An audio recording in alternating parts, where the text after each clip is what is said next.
حضرت موسیٰ علیہ السلام کی زندگی واقعات سے بھری ہوئی ہے، مگر ایک ایسا واقعہ ہے جو ایمان، ہمت اور اللہ پر یقین کی انتہا دکھاتا ہے۔ دریا کے سامنے اور پیچھے دشمن تصور کریں۔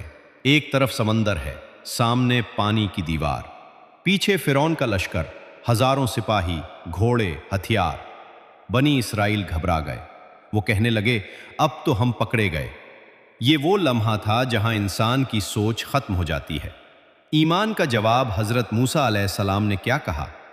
کلا ان معی ربی سیہدین، ہرگز نہیں، میرا رب میرے ساتھ ہے، وہ مجھے راستہ دکھائے گا۔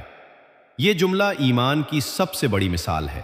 نہ راستہ نظر آ رہا، نہ کوئی حل، مگر یقین مکمل۔ معجزہ۔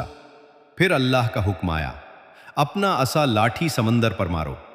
حضرت موسیٰ نے عصا مارا اور سمندر دو حصوں میں تقسیم ہو گیا، بیچ میں خشک راستہ بن گیا، پانی دونوں طرف دیوار کی طرح کھڑا ہو گیا۔ نجات اور انجام۔ حضرت موسیٰ اور ان کی قوم آرام سے گزر گئے۔ جب فرعون اپنے لشکر کے ساتھ داخل ہوا تو پانی واپس آ گیا اور فرعون اپنے غرور سمیت ڈوب گیا۔ اصل سبق یہ واقعہ ہمیں تین باتیں سکھاتا ہے۔ جب راستہ بند ہو تو اللہ راستہ بناتا ہے۔ ایمان وہ دیکھتا ہے جو آنکھیں نہیں دیکھ سکتی۔ غرور کا انجام ہمیشہ تباہی ہے۔ آخری جھنجھوڑ۔ ہم سب زندگی میں کسی نہ کسی سمندر کے سامنے کھڑے ہوتے ہیں، مسئلے، پریشانیاں، خوف۔